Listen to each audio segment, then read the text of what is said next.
Hello viewers, তো কেমন আছেন? আশা করছি ভালোই আছেন। আচ্ছা, আপনাদের মধ্যে হয়তো একটা কনফিউশন রয়েছে।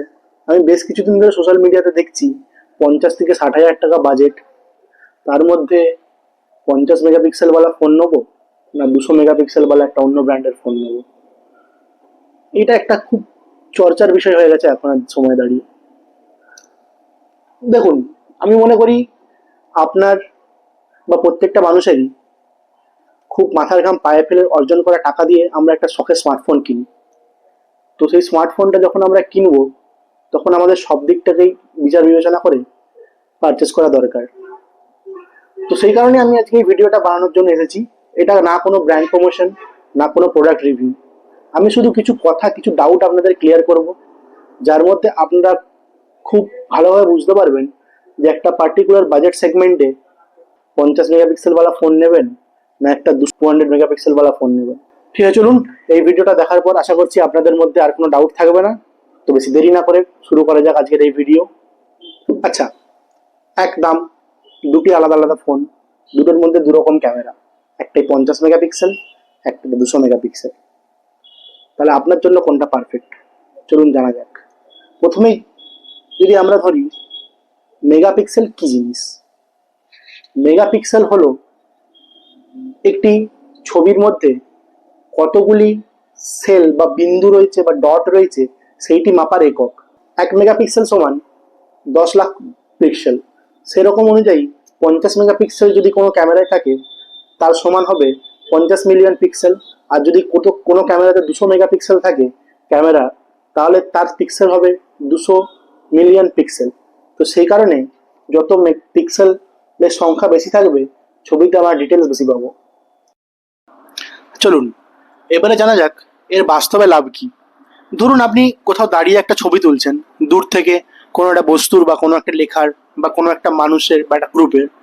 সেখানে আপনি 200 মেগাপিক্সেল ক্যামেরা দিয়ে যদি ছবিটা ক্লিক করেন, পরে যদি ছবিটাকে আপনি ক্রপ করেন বা ধরুন কোনো একটা ছবি তুলে সেটাকে আপনি পরে প্রিন্ট আউট বড় মাপে বের করতে চান, সেক্ষেত্রে 200 মেগাপিক্সেল ক্যামেরার দ্বারা যে ছবিটা আপনি তুলবেন সেটাতে আপনার ছবিটা ফেটে যাবে না, ছবিটায় পিক্সেল কমবে না, ছবিটার ডিটেলস অনেক ভালো থাকবে। একটা যেটা 50 মেগাপিক্সেল ক্যামেরা দিয়ে কখনোই সম্ভব নয়। যদি আমরা সেইভাবে বলতে যাই, একটা 200 মেগাপিক্সেল ক্যামেরায় ছবি তোলার পর সেই ছবিটিতে আমরা 12 থেকে 20 মেগাপিক্সেল অবধি তাও ডিটেলস পেতে পারি, কিন্তু 50 মেগাপিক্সেল ছবিকে যখন আমরা তোলার পরে অনেকটা ক্রপ করব, সেই ফটোটা ঠিক আসবে না। ফটোটা হয় ফেটে যাবে, সেখানে পিক্সেলের অভাব থাকবে, ফটোটা ঠিক আই স্মুথই হবে না। তো 200 মেগাপিক্সেল ক্যামেরার এটা একটা খুব বড় বেনিফিট। চলুন এরপরে একটু টেকি ব্যাপারে জেনে নেওয়া যাক। এটি হলো, দেখুন 200 মেগাপিক্সেল ক্যামেরা সর্বদাই 200 মেগাপিক্সেলের ছবি তোলে না, এটা 16:1 রেশিওতে ফটো ক্লিক করে, যেটাকে আমরা বলি পিক্সেল বিনিং টেকনোলজি। এই টেকনোলজির মাধ্যমে 200 মেগাপিক্সেল ক্যামেরা 16টি ছোট ছোট পিক্সেলকে নিয়ে একটি বড় পিক্সেলে রূপান্তরিত করে, যার ফলে আমরা ফটোগ্রাফিতে নাইটে ভালো ডিটেলস পাই, লো লাইটে নয়েজ কম হয়, ছবির ক্লিয়ারিটি বেশি হয়, এক্সপেক্ট রেশিও ছবির খুব ভালো থাকে ইত্যাদি। যেই কারণেও 200 মেগাপিক্সেল ক্যামেরা একটা বড় advantage pi compare to 15 megapixel camera. এছাড়া আমরা 200 মেগাপিক্সেল ক্যামেরাকে ফিউচার প্রুফ হিসেবেও ধরতে পারি। দেখুন আজকাল ফুল এইচডি ডিসপ্লে থেকে 2K, এরপর 4K, 8K, এভাবে ডিসপ্লে দিন দিন আপডেট হতেই থাকছে। সেই কারণে 2-4 বছর পর যদি আমরা ছবির কোয়ালিটি সেম অ্যাজ এখনের মতন থাকতে চাই, সেই ক্ষেত্রে 50 মেগাপিক্সেল ক্যামেরা দিয়ে ওইটা একটু কষ্টকর হয়ে উঠবে। কিন্তু 200 মেগাপিক্সেল ক্যামেরা আপনার ভবিষ্যতের সঙ্গে হয়ে থাকতে পারবে। তাই যখন এত টাকা ইনভেস্ট করে একটা ফোন নিচ্ছেন, তখন সেটাকে আপনার ভবিষ্যতের পার্টনার হিসাবে নিন, যেটা আপনার আজ থেকে 2 বছর বা 3 বছর পরেও সাথ দেবে, বা আজ তোলা ছবিগুলো 2 বছর 3 বছর পরে আপনার স্মৃতিচারণের জন্য কাজে আসবে। এরপরে আপনি হয়তো বলবেন যে তাহলে কি 200 মেগাপিক্সেল ক্যামেরা সবসময় ভালো? আমি তখন বলবো না, 200 মেগাপিক্সেল ক্যামেরা সবসময় ভালো নয়, কিন্তু ম্যাক্সিমাম সিনারিওতে 200 মেগাপিক্সেল ক্যামেরাই ভালো।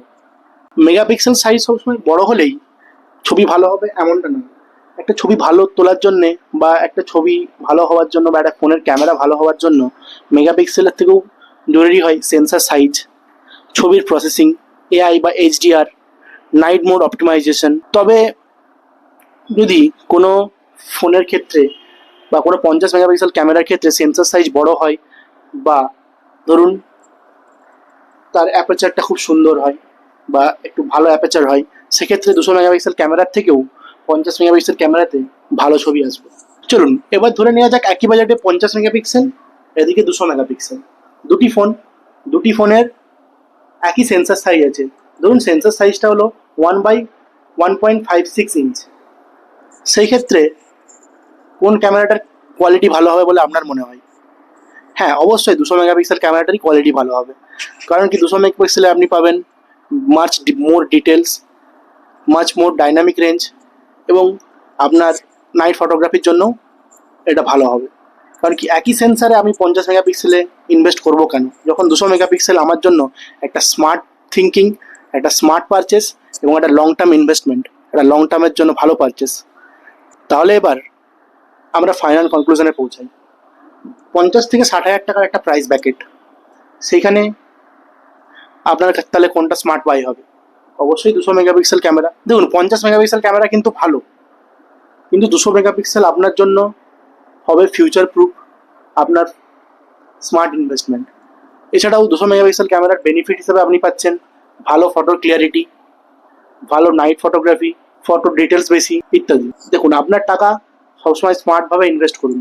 যখন 50 হাজার টাকার একটা ফোন কিনছেন, তখন অবশ্যই আপনাকে দেখতে হবে যে ফোনটা আপনার লং টার্ম ইনভেস্টমেন্টের জন্য কতটা ভালো। তাহলে চলুন, সংখ্যাটা নয়, সুবিধাটা দেখুন, স্মার্ট বায়ার হন, আপনার টাকা ঠিক জায়গায় ইনভেস্ট করুন, বুদ্ধি লাগান এবং সঠিক জিনিসটা কিনুন। তো চলুন, আশা করছি ডাউট সব হয়তো এখানে ক্লিয়ার হয়ে গেছে, আর কোনো ডাউট বাকি নেই।